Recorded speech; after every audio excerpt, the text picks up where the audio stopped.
ಮೊಹಮ್ಮದ್ ಅಲಿ ಅರ್ಷಿ ಅಂತ. ನಾನು ಈ ಮಸ್ಜಿದ್ ಸೆಕ್ರೆಟರಿ, ಲಾಸ್ಟ್ ಟೈಮ್ ಸೆಕ್ರೆಟರಿ, ಈ ಟೈಮ್ ಸೆಕ್ರೆಟರಿ. ಇವ್ರು ಸಾದಾತ್, ಇವ್ರು ನಮ್ಮ vice president, last time vice president, ಈ ಟೈಮ್ ಇವರು ನಮ್ಮ ಮೆಂಬರ್ ಕೋಆರ್ಡಿನೇಟರ್ ಇದ್ರು, ಈ ಟೈಮ್ ಮೆಂಬರ್ ಇದ್ದಾರೆ. ಈಗ ಎಲ್ಲಾ ಮೆಂಬರ್ಸ್ ಇದ್ದಾರೆ, ಎಲ್ಲಾ ಕೆಲಸ ಇಮಿಡಿಯೇಟ್ ನೋಟಿಸ್ ನೋಡಿ ನಾವು ಬಂದು ಪ್ರೆಸ್ಗೆ ಕರೆದಿರೋದು. ಎಲ್ಲಾ ನಾವು ಕೆಲಸ ಮಾಡ್ಕೊಂಡಿರೋದು. ನಾವ್ ಬೇಕಾದ್ರೆ ಇಲ್ಲಿ ಬಂದ್ ಮಸ್ಜಿದ್ ನಲ್ಲಿ ಕುತ್ಕೊಂಡು 24 ಗಂಟೆ ಇರಲ್ಲ.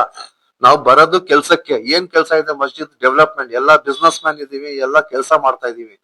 ಇವ್ರೆಲ್ಲಾ ಇಲ್ಲಿ ಅದು ಲೂಸಿಂಗ್ ಕ್ಯಾಂಡಿಡೇಟ್ಸ್, ಯಾರು ಕೆಲಸ ಇಲ್ಲ, ಬರೀ ಕುತ್ಕೊಳ್ದಿ ಇಲ್ಲಿ ಗಲಾಟಿ ಮಾಡೋದು, ಅಬ್ಜೆಕ್ಷನ್ ಹಾಕೋದು, ಅದ್ ಸೇರ್ಸಿ ಇವರು ನಮ್ ವಕ್ಫ್ ಬೋರ್ಡ್ ಜೊತೆ ಇರೋದವ್ರು.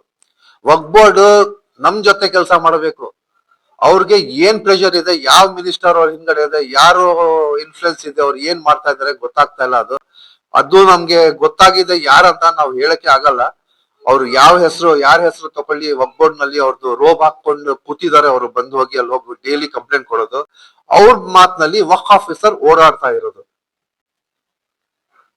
ಈಗ ಈ ನ್ಯೂಸ್ ನಮ್ಗೆ ನಮ್ಮ ವಕ್ಫ್ ಮಿನಿಸ್ಟರ್ ಜಮೀರ್ ಅಹಮದ್ ಸಾಹೇಬ್ರ ತನಕ ಹೋಗ್ಲೇಬೇಕು. ಇದು ಅವ್ರಿಗೆ ತೋರಿಸ್ಲೇಬೇಕು ಏನೇನ್ ಆಗ್ತಾ ಇದಾರೆ. ಇದು ಅದಕ್ಕೆ ಈ ಮೀಡಿಯಾ ಮಾಡಿದ್ದು. ನಾವು ನಮ್ ಜೊತೆ ಎಷ್ಟು ಅನ್ಯಾಯ ಆಗ್ತಾ ಇದೆ. Past 7 years we are suffering. Mental pressure ಆಗ್ತಾ ಇದೆ ನಮ್ಗೆ. ನಮ್ ಜೊತೆ ಫಿಸಿಕಲ್ ಪ್ರೆಷರ್ ಮಾಡಿದ್ದಾರೆ ನಮ್ಗೆ. ಮೇಲೆ FIRs ಮಾಡಿದ್ದಾರೆ, ವರದಿ ನಮ್ಮ ಮೇಲೆ ಕೇಸ್ ಹಾಕಿದ್ದಾರೆ. ನಾವ್ ಏನೇನ್ ಕಟ್ಟಿದೀವಿ, ಡೆವಲಪ್ಮೆಂಟ್ ಮಾಡಿದೀನಿ, ಅದ್ನಲ್ಲಿ ಹೋಗ್ತಾರೆ ಕರಪ್ಷನ್ ಆಗ್ಬಿಡ್ತಾರೆ. ಓಪನ್ ಡಾಕ್ಯುಮೆಂಟ್ ಕೊಟ್ಟಿದ್ದೀನಿ, ಎಲ್ಲಾ ಬಿಲ್ ವೋಚರ್ಸ್ ಕೊಟ್ಟಿದ್ದೀನಿ. ಇವ್ರು ಅದೆಲ್ಲಾಗೆ ಟ್ಯಾಂಪರ್ ಮಾಡಿದ್ದಾರೆ. 1 ವರ್ಷ ಕೇರ್ ಟೇಕರ್ ಕೊಟ್ಟಿದಾರಲ್ಲ, ಎಲ್ಲಾ ಟ್ಯಾಂಪರ್ ಮಾಡಿ ಫುಲ್ ಕರಪ್ಷನ್ ಮಾಡ್ಬಿಟ್ಟು ಹೋಗಿದ್ದಾರೆ ಮಸ್ಜಿದ್ಗೆ. ಈಗ ನಾವು ಎಲೆಕ್ಷನ್ ಮಾಡಕ್ಕೆ ರೆಡಿ ಇದೀವಿ. ನಮ್ಗೆ ಬರೀ ನೀವು ಲೆಕ್ಕ ಕೊಡ್ಬಿಡಿ, ಲೆಕ್ಕ ಕೊಡಿ, ನಾಳೆ ಎಲೆಕ್ಷನ್ ಮಾಡಿ. ನಾಳೆ ಎಲೆಕ್ಷನ್ ಮಾಡಿ. ನಮ್ಮ ಹತ್ರ ಆಡಿಟ್ ರಿಪೋರ್ಟ್ ರೆಡಿ ಇದೆ, 3 ವರ್ಷದ್ದು ಎಲ್ಲ ಆಗಿ ಇಟ್ಟಿದೆ. ಅಪ್ ಟು ಜುಲೈ ಮಾಡಿದೀವಿ ನಾವು. ಎಲೆಕ್ಷನ್ಗೆ ನಾಳೆನೂ ರೆಡಿ ಇದೀನಿ. ಮತ್ತು ಫಸ್ಟ್ ನಮ್ಗೆ ಎಲೆಕ್ಷನ್ ಆಗ ಮುಂಚೆ ಇವ್ರ ಕೇರ್ ಟೇಕರ್ 1 ವರ್ಷ ಇದ್ರಲ್ವಾ, ಅದ್ ಬಿಲ್ ಏನ್ ಟ್ಯಾಂಪರ್ ಮಾಡಿದ್ದಾರೆ, ವೌಚರ್ ಏನ್ ಟ್ಯಾಂಪರ್ ಮಾಡಿದ್ದಾರೆ, ಆ ಲೆಕ್ಕ ಕೊಡ್ಬೇಕು. ಈ ಗೋಲಕ್ಗಳು ಹೆಂಗ್ ಓಪನ್ ಮಾಡಿದ್ದಾರೆ ಇವರು, ಇದು ವಕ್ಫ್ ನಲ್ಲಿ ಇಲ್ಲ. ಇದು ಹುಂಡಿಗಳು ಎಲ್ಲ ಓಪನ್ ಮಾಡಿ ಅವ್ರು ದುಡ್ಡು ತಗೊಳ್ಳಿದ್ರು ಅವ್ರ ದುಡ್ಡು. ಇದು ವಕ್ಫ್ ನಲ್ಲಿ ಬರಲ್ಲ ಪ್ರಾಪರ್ಟಿ. ಅವ್ರು ಹೆಂಗ್ ತಗೊಂಡ್ರು ಈ ದುಡ್ಡು, ನಮ್ಗೆ ಅದು ಆನ್ಸರ್ ಬೇಕೇ ಬೇಕು. ಇಲ್ಲ ಅಂದ್ರೆ ನೀವು ಎಲೆಕ್ಷನ್ ಮಾಡಂಗೆ ಆಗಲ್ಲ. ನಾವು ಈಗ ಕೋರ್ಟ್ಗೆ ಹೋಗ್ತಾ ಇದೀವಿ, ಸ್ಟೇ ತಗೊಳ್ತೀವಿ, ಎಲ್ಲಾ ಸ್ಟಾಪ್ ಮಾಡ್ತೀವಿ ಎಲೆಕ್ಷನ್. ವಕ್ಫ್ ಬೋರ್ಡ್ ಮೇಲೆ ಕೇಸ್ ಫೈಲೇ ಮಾಡ್ತೀವಿ ನಾವು. ಯಾಕೆಂದ್ರೆ ಆ ತರ ಕರಪ್ಟ್ ಆಫೀಸರ್ ನಾವು ನೋಡಿಲ್ಲ. ಈ ತರ ನಮ್ ಜೊತೆ ಅನ್ಯಾಯ ಮಾಡ್ತಾ ಇರೋದು. Okay sir, thank you. ನೀವು ಮುಗಿಸಿ ಎಲೆಕ್ಷನ್ ಮಾಡ್ಬೇಕಲ್ವಾ, ನಿಮ್ ಲೆಕ್ಕ ಕೊಡ್ಬೇಡಿ ನಮ್ಗೆ. ನೀವು ಹೇಳಿದ್ರಲ್ವಾ, ನಿಮ್ ಎಲ್ಲಾ ಬಿಲ್ ಏನೇನ್ ಟ್ಯಾಂಪರ್ ಮಾಡಿದಿರಾ, ಡ್ಯಾಮೇಜ್ ಮಾಡಿದ್ರ ಎಲ್ಲ ಬಿಲ್ಸ್ ಕೊಡಿ. ಅದು ಕೊಟ್ಟಿಲ್ಲ. ಅದಕ್ಕೆ ಈ ತನಕ ನಾವು ಅವ್ರ ಹತ್ರ ಟೇಕನ್ ಓವರ್ ಮಾಡಿಲ್ಲ ಡಾಕ್ಯುಮೆಂಟ್ಸ್.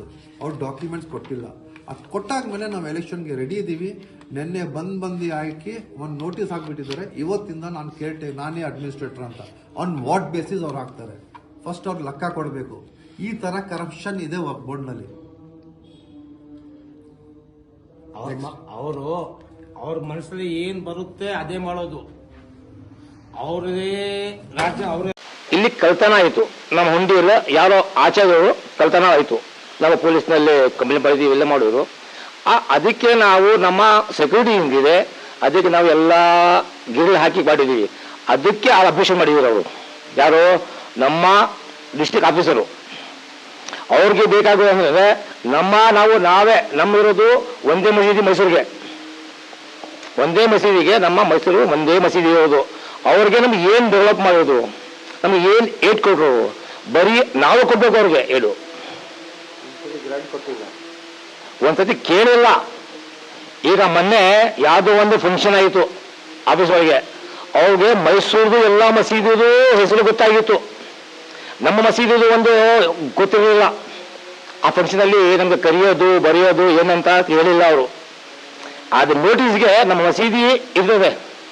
ಯಾರಿಗೆ? ನಮ್ಮ ಡಿಸ್ಟ್ರಿಕ್ಟ್ ಆಫೀಸರ್ಗೆ. ಹೌದಾ? ಆಮೇಲೆ ಏನಂದ್ರೆ ಏನಂದ್ರೆ ನಮ್ಮ ಮಸೀದಿ ಜಾಗವನ್ನು ಬೇರೆ ಅವ್ರಿಗೆ ಟ್ರಸ್ಟ್ ಮಾಡ್ಕೊಳ್ಳೋದಕ್ಕೆ ಫಸ್ಟ್ ಸಿದ್ಧತೆ ಆಗ್ತಾ ಇದ್ದವು. ಅವ್ರು ನೋಡಲ್ಲ. ಏನಾದ್ರು ಹೇಳಿದ್ರೆ ಗೆಜೆಟು, ನೀವು ಈಗ ದಾನ ಮಾಡ್ತೀರಾ ಒಂದು ಟ್ರಸ್ಟ್ ನಲ್ಲಿ, ಇಲ್ಲ ಅಂದ್ರೆ ಒಂದು ಸಂಸ್ಥೆ ದಾನ ಮಾಡ್ತೀರಾ. ಅವ್ರು ಏನ್ ಕರ್ತವ್ಯ ಅಂದ್ರೆ ಬಂದ ತಕ್ಷಣ ಅದು ಖಾತಾ ಕಂದಾಯ ಚೇಂಜ್ ಮಾಡಲೇಬೇಕು ತಾನೆ, ಅದು ಡಾಕ್ಯುಮೆಂಟ್ ಇರ್ಬೇಕು ತಾನೆ. ಆಫೀಸ್ ಒಳಗೆ ಒಂದು ಡಾಕ್ಯುಮೆಂಟ್ ಇಲ್ಲ, ಒಂದು ಖಾತೆ ಮಾಡಲ್ಲ, ಒಂದು ಗೆಜೆಟ್ ನೋಟಿಫಿಕೇಶನ್ ನಂಬರ್ ಇರ್ತದೆ, ಅದರಲ್ಲಿ ಹೋಗೋದು. ನಾವು ಯಾವ ಆಫೀಸ್ಗೆ ಹೋದ್ರು ಅಯ್ಯೋ ಈಗ ಪತ್ರ ತಗೊಂಡ್ಬಂದಿವಿ ಅಂತ ಹೇಳ್ತಾರೆ. ನಾವು ಒಬ್ಬಟ್ಟು ಹೋದರೆ ಈ ಪತ್ರ ಎಲ್ಲ ನೀವು ನೋಡಿ ಎಲ್ಲೆಲ್ಲ ತಗೋ ಹೋಗಿ ಅಂತ ಹೇಳ್ತಾರೆ. ನಾವು ಎಲ್ಲಿಂದ ತಗೋಬೇಕು? ಅವ್ರ ಕರ್ತವ್ಯ ಅದೇನದು.